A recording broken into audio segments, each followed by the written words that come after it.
বাজলো তোমার আলোর বেনু। একদম পুজোয় আমরা চলে এসেছি। তাই আজকে স্পেশাল এপিসোড আপনাদের জন্য। আজকে কিন্তু দৈবিক ভৌতিক দুটোরই সমাহার আছে, এবং দুটোই কিন্তু আমেরিকার, ইউএস এর। একটা নিউ জার্সির থেকে, আরেকটা আমেরিকার এক প্রান্ত থেকে, যেটা বাবলি আমার ছোট যে আমার সঙ্গে শেয়ার করেছিল, আমি বলেছিলাম না। তো ভাবলাম না হয় ইউএস এর একদিনে দুটো ইউএস এর ঘটনা শেয়ার করি। প্রথমটা মধুমিতা চাকে, আমি লাইভেও বলেছিলাম যে ম্যামের একটা ঠাকুরের ঘটনা আছে যেটা আমি পুজোর জন্য রাখতে চাই আর কি, পুজোতে শেয়ার করব আর কি। সো নমস্কার বন্ধুরা, কেমন আছেন আপনারা? আমি রুমকি আজও দুটো ঘটনা নিয়ে চলে এসেছি আপনাদের কাছে। কেমন লাগবে, কেমন লাগছে এপিসোডগুলি, ফিডব্যাক তো দিতে হবে, কমেন্ট সেকশনে কমেন্ট তো করতে হবে। আর যারা ভাবছেন এরকম ঘটনা শেয়ার করবেন, কি করে করবেন, করে দিতে পারেন আমাদের হোয়াটসঅ্যাপ নম্বর 8011006740, নতুবা আমাদের মেইল আইডি কথাগল্প@gmail.com, সেখানে পাঠিয়ে দিতে পারেন। এখানে কিন্তু সবসময় ডিসপ্লে হতে থাকে, কোনো অসুবিধা নেই, আপনারা দেখে কিন্তু পাঠিয়ে দিতে পারেন। আপনারা লিখেও পাঠাতে পারেন, ভয়েস কল মানে ভয়েস রেকর্ডিং করেও পাঠাতে পারেন। অসমিয়া, বাংলা, হিন্দি, ইংলিশ, যেমন যার ইচ্ছে পাঠিয়ে দিন, আমি বাংলাতে কিন্তু কনভার্ট করে নিয়ে আসবো। তো না আর দেরি করবো না, হর হর মহাদেব, শিব শম্ভু। তো বুঝতেই পাচ্ছেন কার ঘটনা আমি শেয়ার করতে চলেছি, মধুমিতা চাকি এবং আমার ভোলেনাথ দেবাদিদেব, আমাদের ভোলেনাথ দেবাদিদেব ভোলেনাথে, ঠিক আছে। তো 2020 কোভিড এর সময় ছিল। শুধু আমাদের দেশে কেন, পুরো পৃথিবীতে কেমন ভয়াবহ মহামারীতে রূপ নিয়েছিলেন। আমরা ঠাকুরের অশেষ কৃপা যে আমরা এখন আছি, কথা বলতে পারছি প্রিয়জনকে নিয়ে। কিন্তু এরকম অনেকেরই হয়তো প্রিয়জন ওদেরকে ছেড়ে চলে গেছে, সেই কষ্টটা তো আর কোনোদিনও যাওয়ার নয়। তো চলুন, তখন কি হয়েছে, মধুমিতা ম্যাম মনে মনে আর কি, হঠাৎ ওনার তখনই আর কি ইয়ে হয়েছিল যে রুদ্রাভিষেক করবেন, ভোলেনাথের প্রতি উনি একটা আকৃষ্ট, মানে একটা টান মেহসুস করছিলেন, অনুভব করছিলেন, এবং উনি মনে মনে বলছিলেন যে রুদ্রাভিষেক করবেন। কিন্তু তখন তো বুঝতেই পারছো সিচুয়েশন কিরকম, একটা ডিস্টেন্স, সোশ্যাল ডিস্টেন্স মেনে চলতাম।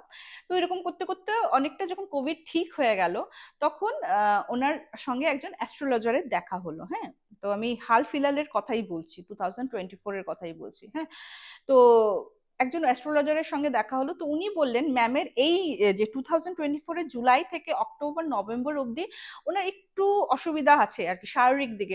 ওনাকে বলেছে আপনি একটু কাজের প্রেশারটা কম নিতে হবে, নাহলে কিন্তু আপনার স্টমাক পেটের প্রবলেম দেখা দিতে পারেন, আর অনেক রকমের প্রবলেম দেখা দিতে পারে। তো এই সময়টা আপনি একটু বুঝে শুনে চলবেন। অ্যান্ড অলসো একটা কথা বলেছিলেন যে পারলে একটা রুদ্রাভিষেক করিয়ে নেবেন। তখন অ্যাস্ট্রোলজারের কথা শুনে ম্যাম মনে মনে ভাবলেন, সত্যি তো, আমি তো তখন কবে থেকে ভাবছিলাম রুদ্রাভিষেক করব করব, কিন্তু না ভেবেছিলেন, কিন্তু ওরকম ভাবে কোনো ইনিশিয়েটিভ নেননি বলে পুজোটা হয়নি। তো বলছে না, উনিও যখন বলছে আমার এখন রুদ্রাভিষেক করতেই হবে, যখন অ্যাস্ট্রোলজারও একটা উনি তো জানতেন না যে ম্যামের মনেও এসব চলছিল। নিজের মুখ থেকেই, এক্সকিউজ মি, উনি যখন বললেন যে রুদ্রাভিষেক আপনি করবেন, তো উনি কিন্তু পুরোপুরি ডিসাইড করেই নিলেন যে রুদ্রাভিষেক করবেন। কিন্তু একটা বলে না যে ব্রাহ্মণ পুরোহিত তো অনেকেই আছে, কিন্তু সবার পুজোতে হয়তো আমাদের মনটা তৃপ্ত হয় না। আমরা পুজো করি কেন? যাতে একটা মনের শান্তি পাই। ওই শান্তিটা তখনই পাবে যখন তোমার মনে হবে যে না, যে পুজো করছে তার প্রতি তোমার বিশ্বাস আছে। তো ওই দরুনে ম্যাম বলেন নিউ জার্সিতে এই যে আমাদের যে আদ্যা পীঠ আছে, আদ্যা মায়েরই নাকি একটা ব্রাঞ্চ আছে ওখানে। ওখানে নানা রকম ওখানে বাঙালি পুরোহিত আছে অনেক। তার মধ্যে রাজা গোস্বামী বলে, সে একটা বাচ্চা ছেলে, তোমার এখান থেকে তোমার এমএ এমফিল করে গেছেন সংস্কৃতেও, কিন্তু ও খুব পারদর্শী আর কি। সো ও ওখানে আর কি থাকতো এবং পুজো করতেন, অলসো তো কাজ থাকতোই। তো উনি মনে মনে ডিসাইড করলেন যদি পুজো করাতে হয় আমি রাজাকে দিয়ে করাবো। তো কিন্তু প্রবলেমটা কি হলো, ওই যে আদ্যা মায়ের যে মন্দির ওখানে না, মানে যেটা আর কি ম্যাম বললেন, ম্যামের কথায় আমিও এগ্রি করছি। হ্যাঁ, এটা হয়, এরকম হয় যে ওই পুরোহিত পুরোহিত একসঙ্গে অনেকগুলি হয়ে গেছে, তো বাঙালি পুরোহিত একটা পলিটিক্স শুরু হয়েছে, এবং ওই দরুনই রাজা নাকি ওই কাজটা ছেড়ে, আদ্যা মায়ের সেই মন্দির ছেড়ে ও কিন্তু দেশে আমাদের ইন্ডিয়াতে চলে আসে। এটা কিন্তু ঠিক, শুধু মন্দির কেন, সব স্কুল বলো, চাকরির যে কোনো মাল্টি ন্যাশনাল কোম্পানি হোক আর ছোট মোটো কোম্পানি হোক, পলিটিক্সটা হয়তো সব জায়গায় আছে, তাই না? যেখানে হয়তো যারা নিরীহ বা যারা হয়তো অত কিছু প্যাচ বোঝে না, ওরা কিন্তু সবসময় টার্গেট হয়। তো এই ক্ষেত্রে রাজা কিন্তু টার্গেট হয়েছে, ও চলে গেছে। তো উনি আবার আদিয়া পিঠে গেছেন এবং মনে মনে খুঁজতে লাগলেন এমন একজন ব্রাহ্মণকে, যাকে হয় না দেখে একটা ভক্তি শ্রদ্ধা আসে, কিন্তু উনি না ঠিক ওনার মন পুতো হলো না। উনি বাড়ি চলে আসলেন, বাড়ি চলে আসার পর কি করবেন, শ্রাবণ মাসও চলে আসছিল। তো উনি কি করলেন, ওনার ঠিক বাড়ির পাশে ভায়প্পন, ভায়াপ্পনের একজন ভায়প্পন সাউথ ইন্ডিয়া একটা টেম্পল ছিল অ্যাকচুয়ালি। সাউথ ইন্ডিয়ানরা নারায়ণকে ভায়াপ্পন হিসাবে ওখানে পুজো করেন। এবং ম্যাম কি আচ্ছা ম্যাম আদ্যা পীঠে কিন্তু ওই আদ্যা মন্দিরে যেতেন একমাত্র নাকি রাজার আরতিটা দেখতে, এত সুন্দরভাবে আরতি করতেন। তারপর আস্তে আস্তে নাকি ওই মন্দিরটা উনি মানে আর যান না, যেহেতু রাজাই চলে গেছে, আর মানে ওরকম ভাবে ওনার ফিলটা আসতো না। তো উনি এই ভায়াপ্পন মন্দিরে গেলেন, যাওয়ার পর না ভোলেনাথ, ভোলেনাথের ইয়েটি আছে। কিন্তু ওখানে গিয়ে একটা জিনিস জানা গেল যে ওখানে একটা কাইন্ড অফ অভিষেক হয়েছে, যেটার নাম হলো কুম্ভাভিষেক। তো এই কুম্ভাভিষেক হওয়ার পরে নাকি 40 দিন কোনো রকমের অভিষেক করা যায় না, তার মানে রুদ্রাভিষেক এই মন্দিরে হবে না। যদিও ভোলেনাথের আহ মূর্তি কিন্তু আছে, ভোলেনাথ আছেন ওই মন্দিরে, তো ওখানে জল ঢালাও যাবে না। তো উনি আর কি এরকম করে দেখে টেকে প্রণাম টনাম করে বাড়িতে চলে আসলেন, কিন্তু ম্যামের মনে সেই রুদ্রাভিষেকের কথা কিন্তু মনে মনে চলতেই লাগলো। আফটার দ্যাট উনি নেটে সার্চ করলেন যে আশেপাশে কোনো মন্দিরে রুদ্রাভিষেক হচ্ছে কিনা, মানে উনি যাবেন আর কি, যদিও ঘরে না করতে পারেন, অ্যাটলিস্ট উনি ভোলেনাথকে সেই রুদ্রাভিষেক করা অবস্থায় উনি দর্শন করলেন, পুজো করলেন, প্রণাম করলেন। হ্যাঁ, তখন উনি সাই টেম্পল বলে একটা মন্দির আছে, ওখানে দেখছেন পার্টিকুলার এই সোমবারে রুদ্রাভিষেক হবে, ঠিক আছে। তো উনি প্রথম সোমবার যান শ্রাবণ মাসের, এবং সেখানে খুব সুন্দরভাবে পুজো টুজো হয় সবকিছু। আহ মানে দেখলেন ঠেকলেন, ওনার খুব বেশ ভালো লাগলো হ্যাঁ দেখে। তো ওই সময় নাকি স্যারকেও কল করেছিলেন, খানিকটা দূরে ছিল বলে, তো স্যার এসছেন, আসার পর ওরা ওই মন্দিরে যায়। তো উনি বেশ ভালো লেগেছে, তো ওনার মনে মনে ঠিক, যেহেতু শ্রাবণ মাসে তো আমাদের 4-5টা সোমবার থাকে, তো উনি ম্যাম বলেছিলেন যে নেক্সট সোমবারে আর কি যাবে। তো প্রথম সোমবারে তো গেল, স্যারের সাথে গেলেন আর কি। নেক্সট সোমবারেও উনি সেই সাই টেম্পলে গেলেন, এবং উনি সেদিন রুদ্রাভিষেক হচ্ছিল, এবং উনি দেখে মানে প্রণাম করে এক মনে প্রণাম করলেন, সব জায়গায় প্রণাম করলেন। এবং আরতি ঠারতি হচ্ছিল তো, এবং ঠাকুরের নাকি পোশাক পরিচ্ছদ চেঞ্জ করা হবে, তো উনি একটু গিয়ে ওই ভোলেনাথের ওখানে যান, গিয়ে না একটু প্রণাম করছেন, প্রণাম করে মা বাবাকে বলছেন যে ভোলেনাথ, আমার তো খুব ইচ্ছে ছিল আমার বাড়িতে রুদ্রাভিষেক হবে, কিন্তু আমি তো ওরকম মনপুতো কোনো মানে ইয়েকেই পেলাম না, ব্রাহ্মণকেই পেলাম না, তো তোমার পুজো তুমিই দেখে নাও। এই কথাটা উনি মন থেকে বলেছেন যে তোমার পুজো তুমিই দেখে নাও। জাস্ট বলছি, আমি এই কথাটা বলে প্রণাম করে জাস্ট টার্ন নিয়েছি রুম, কি আমি কাকে দেখি বলতো, রাজাকে। মানে আমি ওকে দেখে মানে আমি তো চমকে উঠেছি, মানে এটাও পসিবল, ঠাকুরকে বলে জাস্ট টার্ন নিয়েছি আর আমি দেখি রাজা আমার সামনে। তো আমি তো দেখি বলছি, আরে রাজা, আমার মুখ দিয়ে বেরিয়েছে, আরে রাজা আমি তো তোমাকেই চাইছিলাম। তো রাজা বলছেন, হ্যাঁ মা বলুন কি হয়েছে। তো বলছে, আমি তো মনে মনে তোমাকেই খুঁজছিলাম। তো উনি বললেন, কি হয়েছে বলুন। তো বলছে, আমার না রুদ্রাভিষেক করানোর খুব ইচ্ছা, তুমি আমার ঘরে রুদ্রাভিষেকটা করো না। বলছে, হ্যাঁ কবে করাবেন বলুন। তো অ্যাকচুয়ালি ম্যাম বলেছে যে সব দিন নাকি রুদ্রাভিষেক হয় না, তো এই কৌশিকী অমাবস্যা যে ওটার আগে অঘোরী চতুর্দশ, অঘোর চতুর্দশ বলে, ওই দিন নাকি পার্টিকুলারলি তোমার রুদ্রাভিষেকটা করা ভালো। তো উনি বললেন, রাজাই বললেন যে আপনি ওই দিন করেন। বলছে, একদম, তুমি কি কি লাগবে বলো, আমি সব অ্যারেঞ্জ করে রাখবো। তো তারপর কথায় কথায় জানা গেল, বলে না ভোলেনাথের লীলা তো ভোলেনাথই জানে। আহ রাজা কিন্তু কখনো সাই টেম্পলে আসে না, পার্টিকুলারলি ওই দিনই প্রথমবার এসছে। তারও একটা কারণ আছে, কারণ সেই দিন ওর যে স্ত্রী, ও তো দেশে চলে গেছিল, তারপর যখন ওই নিউ জার্সিতে ফেরে, ওর ছেলে বাচ্চা এবং ওনার বউকে, স্ত্রীকে নিয়ে ফেরে। তো স্ত্রী সেদিন ছিল জন্মদিন, ওই জন্মদিনের দরুনেই টেম্পলে আমরা তো প্রত্যেকেই আছি না, জন্মদিনে একটু ঠাকুর দর্শন করি। উনি ওনার স্ত্রীকে নিয়ে, ওনার বাচ্চাকে নিয়ে সেই ভোলেনাথকে দর্শন করতে আসলেন, আর দেখো ভোলেনাথই কেমন আর কি মিলিয়ে দিয়েছেন সব। তো যে ম্যাম মানে যেদিন রুদ্রাভিষেক ওনার হয়েছে ম্যামের বাড়িতে, সেদিনই আর কি ম্যাম আমাকে এই ঘটনাটা পাঠিয়েছেন, বলছে আজকে খুব সুন্দর করে রাজা পুজো করেছে জানো রুমকি, আর আমার মনটা এত শান্তি, মানে বলে না যেখানে তোমার শান্তির বিরাজমান, যেখানে তুমি শান্তি পেয়ে গেছো, রোগ শোক সবকিছু কিন্তু আস্তে আস্তে বোধহয় সর্ট আউট হয়ে যায়, তাই না। তো ম্যাম বলছে, আমি প্রচন্ড শান্তি পেয়েছি পুজোটা করে। তো বলে না আরেকটা ম্যাম বলেছে যে হিন্দির একটা কিন্তু ফেমাস ডায়লগ আছে, ওই শাহরুখ খানের মুভি, যে इतने शिद्दत से तुम अगर किसी चीज को पाना चाहते हो तो पूरे कायनात उसे मिलाने की कोशिश करती है। তো ওই রকমই খানিকটা হয়েছে, উনি ইংলিশেও প্রবাদটা বলেছিলেন আমাকে। তো thank you so much ma'am, আজকের দিনে আমার মনে হয় আপনার ঘটনাটা খুবই ভালো, যেহেতু মার পিছে পিছে কিন্তু বাবাও আসে মর্তধামে, স্ত্রীকে ছেড়ে আজকাল, মানে আজকাল নয়, মানে স্ত্রীকে ছেড়ে যারা সত্যি স্ত্রীকে ভালোবাসে, যারা সত্যি নিজের ওয়াইফকে অর্ধাঙ্গিনী বলে আহ মনে করেন, তারা হয়তো স্ত্রীকে ছাড়া থাকতে পারে না, যেমন ভোলেনাথ চোখে হারান দুর্গা মাকে। তো ওয়াই নট ভোলেনাথেরই ঘটনা শোনানো যাক। তো হর হর মহাদেব, জয় দেবাদিদেব মহাদেব। তো এই দেখো তো ম্যাম কত সুন্দর একটা ঘটনা পাঠিয়ে দিয়েছে, তোমরাও পাঠাও। আর হ্যাঁ, এখানে একটা কথা বলতে চাইছি, যেহেতু নেক্সটটা ভৌতিক ঘটনা, ট্রু হরর ইনসিডেন্ট, অনেকেই আছো যে বিশ্বাস করো না, অনেকে বলো যে এইসব সত্যি হয় নাকি। আমি বা কথায় বলবো ভূতুরে রেডিও স্টেশন, আমি কিন্তু কোনোদিনও বলি না কত ঘটনাগুলিকে তোমরা বিশ্বাস করো। বিশ্বাস করতে ইচ্ছা না হলে ছোটবেলায় তো দেখো, আহ ঠাকুমা দিদিমার মুখে নস্টালজিক ফিলিং আলা গল্প শুনতেন না, সাত ভাই চম্পা, সোনার কাঠি রূপার কাঠি, আরো কত রকমের যে ইয়ে সাপ, সাপকে মেরে রাজকুমার হয়ে গিয়ে বিয়ে ঠিয়ে করে, ওরকম ঘটনাটাও শুনেছি। তো সেই খানিকটা নস্টালজিক ফিলিংটাই তোমাদেরকে ফিরিয়ে দেওয়ার চেষ্টা করি। আর যারা এইসব ভৌতিক ঘটনার সম্মুখীন হয়েছে তাদেরকে কিছু বলার নেই, কারণ তারা জানো প্রত্যেকটা মুহূর্ত, প্রত্যেকটা ঘটনা কতটা সত্য। তো চলো, নেক্সট চলে যাব হলো বাবলির পাঠানো নরওয়ের ঘটনা। না, নরওয়ের ঘটনা ঠিক নয়, ইউএস এর ঘটনা। নরওয়ে কেন বলছি আমি, কারণ উপরে লিখে রেখেছিলাম। ও যখন ঘটনাটা বলেছিল তখন ওই ফিল্মটা আছে না তোমার, মিসেস মুখার্জি, রানী মুখার্জি, ওটা তো একটা ট্রু ইনসিডেন্টের উপর হয়েছিল না, যে ওর যেহেতু মা বাবার সঙ্গে ওখানে একটা কানুন আছে। ইনফ্যাক্ট এবার আমি বাবলিকেও জিজ্ঞেস করেছিলাম যে মনা তো এখন বড় হচ্ছে, মানে আমাদের পুচকুটা বড় হচ্ছে, এখন তো বোধহয় তোদের আলাদা ঘুম পাড়াতে হবে। তো বলছে হ্যাঁ, এখানে যদিও সব সময় আসে না, মানে এখনো তো পুচকু অনেক ছোট, কিন্তু ছোটবেলার থেকেও কিন্তু ওই আলাদা রুমেই কিন্তু ঘুম পাড়াতে হয়। তো মানে ওরা একটা ম্যানেজ করে নিচ্ছে আর কি ব্যাপারটাকে যেভাবে হোক। তো বলছে হ্যাঁ, এটা কিন্তু খুব কিছু কিছু স্টেট আছে, কিছু কিছু মানে ইয়ে আছে তোমার, ওইখানে কিন্তু আরো খুব কড়াকড়ি ভাবে জিনিসটাকে ইমপ্লিমেন্ট করেছে ওরা। তো ওই রকমই হয়েছে যে তুমি মানে সদ্যজাত শিশুকেও হচ্ছে ওই যে তোমার একটা ওখানে তো নানা রকম ইকুইপমেন্টস থাকে না, যে বাচ্চা কানলেও তোমার সেই শোনা যাবে and তুমি দৌড়ে আসবে ওরকম টাইপের। তো খানিকটা ওইরকমই, কিন্তু এখানে যে এত বড় ভয়ঙ্কর ভৌতিক ঘটনা হবে মা বাবা কল্পনাও করতে পারেনি। তো বাবলির সঙ্গেই দেখা হয়েছে, এবং বাবলি মানে আমার দেওরের থেকে সাউথ ইন্ডিয়ান একটা ফ্যামিলি, যেহেতু আমার দেওর তো অনেক বছর ধরেই ব্যাঙ্গালোর আছে, এর আগেও চেন্নাই টেন্নাই সব মোটামুটি আর কি জানে, আর ব্যাঙ্গালোর অনেক বছর ধরেই ছিল, তারপর তো ইউএস শিফট হলো। সো কন্নড় মোটামুটি আমার দুই দেওরই খুব ভালো জানে।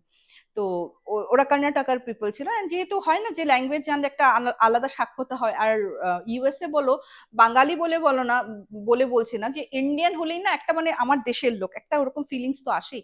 তো তুতুকে মানে আমার ছোট দেওরকে খুব ভালোবাসে, তো আমরা ডাক নাম আর কি, হ্যাঁ ওর ভালো নাম কিন্তু এটা না। তো বেশ ওর থেকে বড় আমার, দেওরের থেকে বড়, ইনফ্যাক্ট আমার হাজবেন্ডের থেকেও বড় হবে লোকটা, যেটা বাবলি বললো আমার।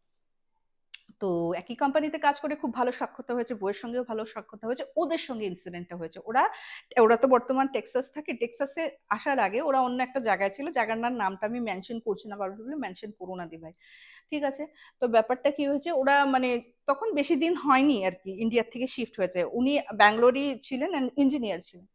তো ওনার ওয়াইফকে নিয়ে এসেছেন, বড় মেয়েটা তখন 4 বছর বয়স ছিল, এবং বাচ্চাটা পুচকাটা না বোধহয় 8 মাস না 9 মাস ছিল, হ্যাঁ।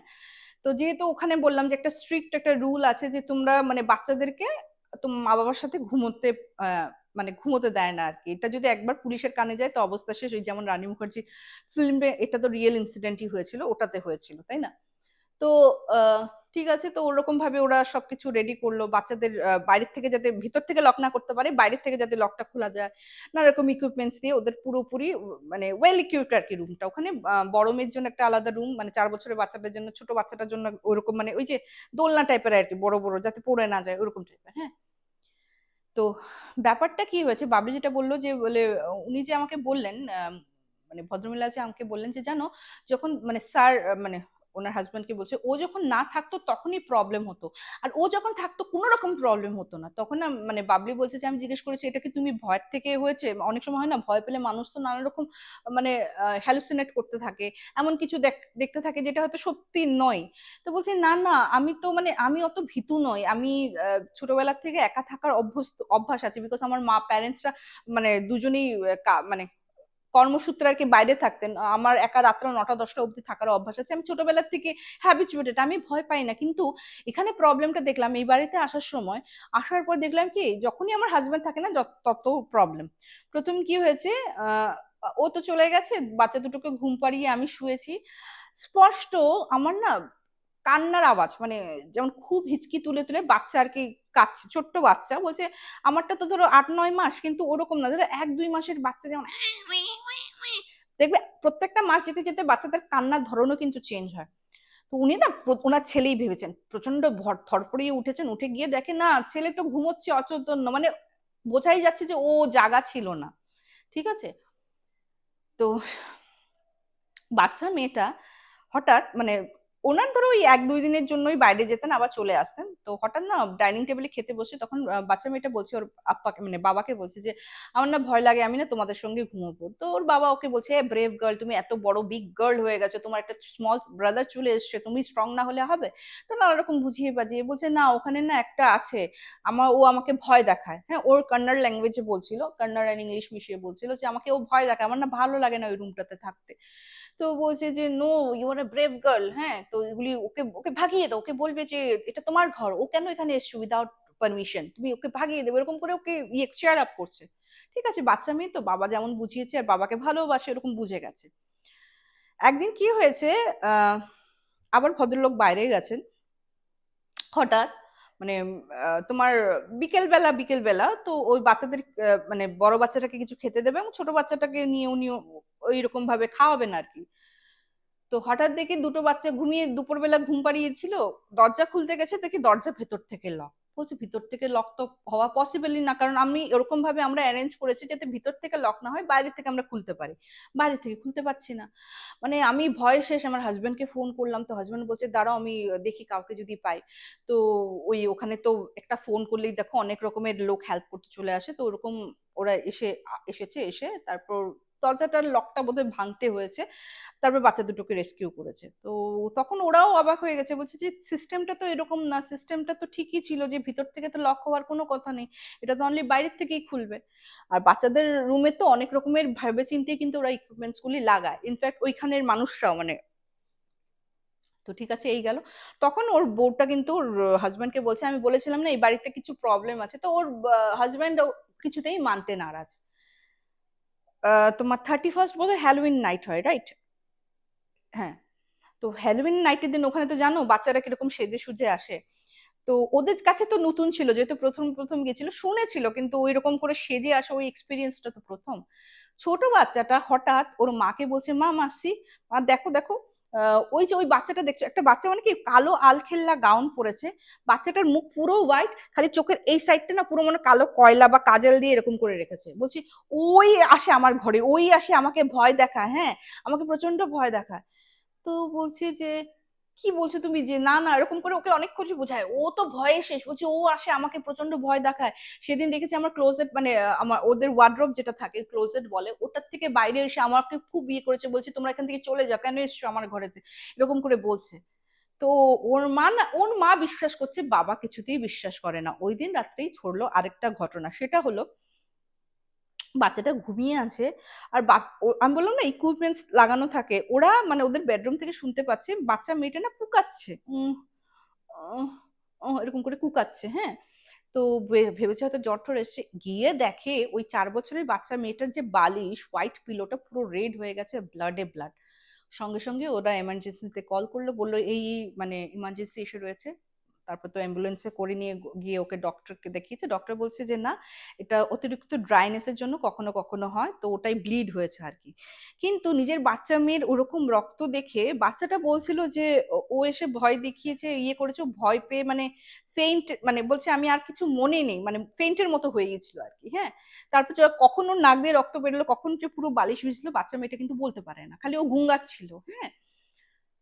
তো তখন ওর মানে হাজবেন্ডের না কোথাও ডাউট হয়, তো ওইখানে যে প্রিস্ট আছেন এক মন্দিরে গেছেন, গিয়ে না সব কথা বললেন। তো বললো যে তোমরা একটা কাজ করো, বাড়িটা চেঞ্জ করো। বলছে এত তাড়াতাড়ি তো আর বাড়ি পাওয়া যায় না, বলছে তুমি দেখতে থাকো, সকাল বিকাল ওই সুপ্রভাতম একটা আমি শুনি এটা আহ আহ, ভেঙ্কটেশ্বরে, ঠাকুর ভেঙ্কটেশ্বরে তবে সুপ্রভাতম, খুব সুন্দর। আমি ছোটবেলার থেকে মানে আমাদের ওখানে একটা কি বলবো ফাটাশিলে, যারা গুয়াহাটির থেকে শুনছো বুঝতেই পারছো, ওইখানে যে একজন ইয়ে থাকে মানে সাউথ ইন্ডিয়ান একটা কমিউনিটি থাকে, ওরা কিন্তু প্রতিদিন সকালে এই গানটা বাজাতো। এন্ড দ্যাটস ওয়াই আমি বুঝতে পেরেছি। তো ওরা নাকি সকাল বিকাল ওই সুপ্রভাতম গানটা বাজানো শুরু করলো, রাত্রেবেলা আরতি বাজানো শুরু করলো, জিনিসগুলি আস্তে আস্তে কমতে শুরু করলো। লিভিং রুমে মা দুই বাচ্চার সঙ্গে ঘুমাতো, আর ওই বেডরুমে বাচ্চাদের ঘুমাতেও দিত না, বাবা বেডরুমে ঘুমাতো, বা অনেক সময় ভাইস ভার্সাও হতো। বাবা যখন ঘর পেলো ইমিডিয়েট কিন্তু ওই বাড়িটা ছাড়লো। তারপর জানো মিরেকল, যে এই ড্রাইনেসটা, ওরা তো ওই টাউনেই ছিল না, খালি বাড়ি চেঞ্জ করেছে। বাচ্চা মেয়ে, ডক্টর যে বলেছিল ড্রাইনেসের জন্য এরকম নোজ দিয়ে ব্লিড হয়েছে, আর কোনোদিনও কিন্তু বাচ্চা মেয়েটার ওরকম ব্লিডিং হয়নি। তখন ওর মা বলেছে আর কি যে আমি স্যার, তারপর নাকি কোথাও না কোথাও, হয়তো আমার কাছে ওরকম ভাবে ও কবুল করেনি, বাট কোথাও না কোথাও ও কিন্তু বিশ্বাস করেছে যে এরকম কোনো কিছু প্যারানর্মাল অ্যাক্টিভিটি হয়েছিল ওই বাড়িতে। তো এই ছিল একটা ঘটনা আমার ছোট যা শেয়ার করেছিল, তোমাদেরকে বলেছিলাম না দুটো ঘটনা শেয়ার করেছে। তো আমি এখনো ওকে খোঁচাচ্ছি, ওই আর পেলে কিন্তু নিয়ে আমার জন্য ঘটনা কালেক্ট কর। তো যাই হোক, এই ছিল ঘটনা। কেমন লাগলো প্লিজ জানাতে ভুলো না, কমেন্ট করতে থাকো। নতুন হলে সাবস্ক্রাইব করতে ভুলো না আমার দ্বিতীয় চ্যানেল জীবনের 1001 গল্প। দেখছো তো প্রচুর প্রচুর ঘটনা পাঠাচ্ছ, আরো চাই ঘটনা, তাড়াতাড়ি পাঠাতে থাকো, এখানের জন্য ওখানের জন্য। তো চলো আজকের এপিসোডটা আমি এখানে শেষ করছি, খুব তাড়াতাড়ি দেখা হবে। Till then bye bye, see you soon, নমস্কার।